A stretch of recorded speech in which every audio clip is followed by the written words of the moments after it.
രാവിലെ ഒരു 8:30 വീട്ടിൽ നിന്ന് ഇറങ്ങിയ എങ്ങോട്ടാണ് പോകുന്നതെന്നറിയോ? ഈ മനോട്ടൻ ഞങ്ങളെ കൊണ്ടുവിടാൻ വേണ്ടി വരുന്നതാന്ന് കേട്ടോ. അത് ഇനി മനോട്ടൻ ഡ്യൂട്ടിക്ക് പോവും.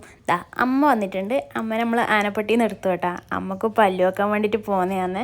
തഴഞ്ഞൊരു വഴിയാണ് കേട്ടോ പോകുന്നത്. നല്ല പ്രകൃതി രമണീയമായ സ്ഥലമാണ് കേട്ടോ, കാണാൻ അടിപൊളിയുണ്ട്. അത് നമ്മൾ നേരെ ഹോസ്പിറ്റലിൽ എത്തിയിട്ടുണ്ട്. പൊയിനാച്ചിയാണ് കേട്ടോ സ്ഥലം. പൊയിനാച്ചി ഹോസ്പിറ്റലിലെത്തി. അമ്മ പല്ലു വെക്കാൻ വേണ്ടിയിട്ട് കയറി കേട്ടോ. പിന്നെ എനിക്കും കണ്ണനും കുറച്ച് ബോറടിയെല്ലാം മാറ്റാൻ വേണ്ടി ഞാൻ ഇങ്ങനെ അവിടെ നിന്ന് കളിച്ചുകൊണ്ടല്ലേ ഇരുന്നു കേട്ടോ. കുറേ പേരുണ്ടായിരുന്നു പല്ല് വെക്കാനായിട്ട്. അങ്ങനെ ഒരു 11 മണിയെല്ലാം കഴിയുമ്പോഴത്തേക്കും അമ്മ പല്ലെല്ലാം വെച്ച് സുന്ദരിയായിട്ട് വന്നു കേട്ടോ. അത് നമുക്ക് നല്ല വിശപ്പുണ്ടായിരുന്നു. വെറുതെ ചുമ്മാ എന്തായാലും പുറത്തിറങ്ങിയല്ലേ, ഒരു സാൻഡ്വിച്ച് കഴിച്ചു. പിന്നെ കണ്ണനും അമ്മയും കൂടെ കൂടിയിട്ട് പൈനാപ്പിൾ ജ്യൂസ് കുടിച്ചു.